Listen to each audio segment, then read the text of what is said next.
Indonesia, with a growing population of around 240 million people, is the world's fourth most populous country. And now it is one of 60 countries working to improve their food safety with the use of irradiation technology. Through a joint program, the UN Food and Agriculture Organization, FAO, and the International Atomic Energy Agency, IAEA, support research and food irradiation development programs worldwide. Because there is always a risk of E. coli, Salmonella, and other harmful bacteria lurking in food alongside insects and mold. And these contaminants can lead to food poisoning and wastage. Research in Indonesia is centered at the National Nuclear Energy Agency, BATAN. Actually, to irradiate food is not quite new for us, because we have been starting for the research in 1969, and then we came to the commercialization in 1992, and it begins with 5 food items only, and now we have 147 food items. Indonesia's commercial irradiation center, Relion, operates 7 days a week, 24 hours a day, irradiating food for domestic and international markets. Irradiation is used to kill harmful bacteria and control insects. The technique extends the shelf life of food by destroying microorganisms, such as mold, that causes food to decay. It's an alternative to heating, refrigeration, or the use of chemicals as preservatives. One regular customer is Gerak Tani, a family-run spice and sauces company based in Jakarta. By using irradiation, the firm's produce can last for up to a year, compared to 1 week if left untreated, and is cleared of any harmful microorganisms.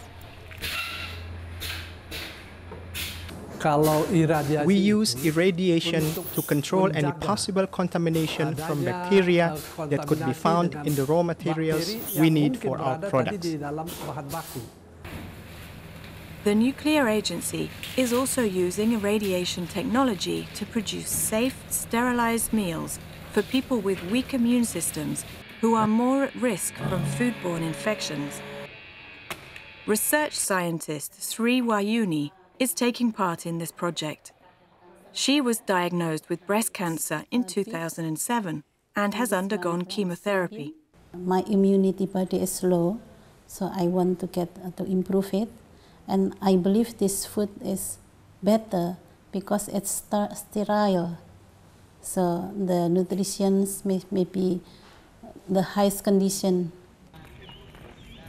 Some residents at Indonesia's National Narcotics Rehabilitation Center in Sukabumi are also beneficiaries of the project. There are people here who suffer from HIV or hepatitis, which has damaged their immune systems. BATAN conducted a successful project in 2011 and is now carrying out tasting tests for the next stage of the project. The main aim of the project was to improve the immune systems of the selected residents. Test results showed that after introducing the irradiated foods into their diet, their nutritional status improved.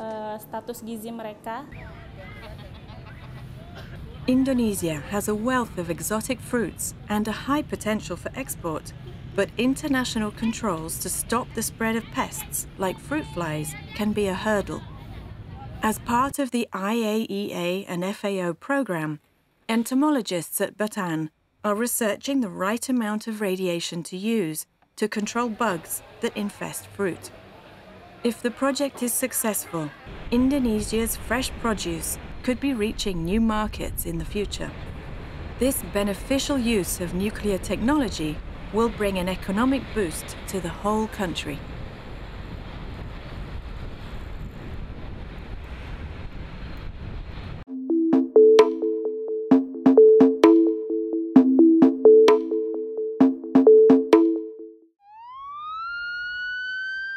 Winter is coming, but 13,000 Syrians living in this refugee camp are feeling nothing but heat as tension between Syria and Turkey threaten to spread the conflict over the very border they escaped. Once again, WFP is on the front line between hunger and hope. Killis Camp is literally on the border between Turkey and Syria. Just beyond that wall where those flags are in the distance, there's an area that's controlled by the rebels. Abu Naif is 41, a construction worker, and one of the more than 100,000 Syrians now living in Turkey. He told us he and his family fled Aleppo 7 months ago when his house was destroyed. Only a few belongings were saved. They were 8 living in this prefab shelter, but 2 days ago, baby Ahmed joined them, a new life and an uncertain future. Like almost everyone here, Abu Naif has mouths to feed and no work. So, WFP and the Turkish Red Crescent are providing e-cards that enable them to buy food in the market, allowing refugees to get what they want when they need it, and helps boost the local economy. We give a chance to people to sell their food. The supermarket owner told me he has 17 Turkish working, in his supermarket. It's a system WFP uses in situations like these, where food is available locally, but economically out of reach. Why is it better? Because you have access to fresh food, you have access to chicken, you have access to meat.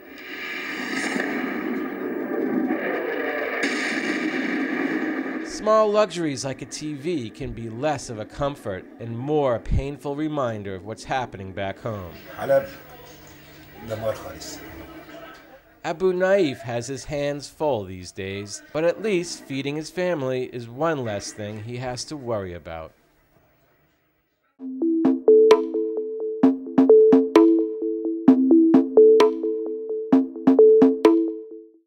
The sun is rising over Lake San Polok in the Philippines.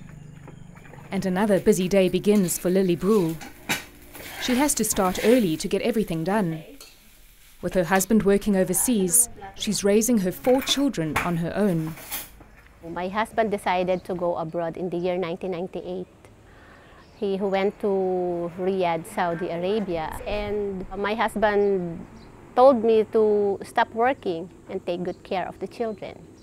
Lily's husband is one of an estimated 10 million Filipinos who have left the country to look for better job opportunities. Each year, these migrant workers send more than $20 billion back home. Their families who are left behind survive on these remittances.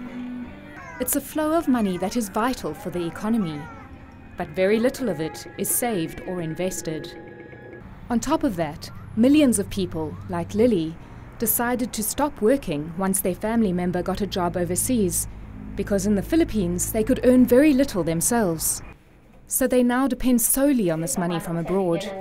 But on average, each migrant sends back just $200 a month. And for most families, this is not enough. I have to pay the bills, I have to pay everything. And then afterwards, I don't have enough money. So I was thinking, this is the only money I have. How can I stretch this? I have 4 children. And I'm doing nothing. So Lily decided to do something. She discovered a financial literacy training program aimed at helping families of migrant workers. Supported by the UN's International Fund for Agricultural Development, this training teaches people about budgeting and how to better invest the money they receive from abroad. For Lily, this knowledge was life-changing. First thing I was able to put it in my mind is, if you receive your remittance from your husband, save first before you spend.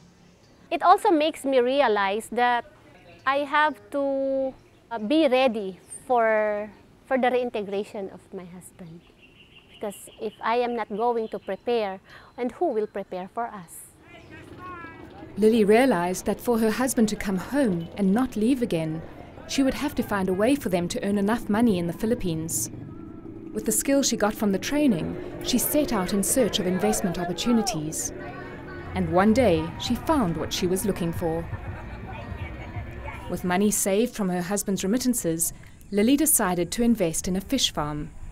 With an initial capital of 5,000 pesos, which is just $120, she bought 2 fish cages.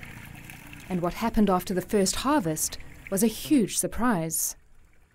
The money that my husband sends me is 22,000, and I gained 30,000 from the fish cages. I told myself, oh, it's a lot of money. Maybe someday I can tell my husband, you can come home. Less than a year later, Lily has 23 cages and is running a successful business. She's also providing jobs to others in the community. There are thousands of people like Lily who have attended this training and are using their remittances to build a more sustainable economy. And as Lily's business grows, so does her hope that it won't be long before her family is reunited.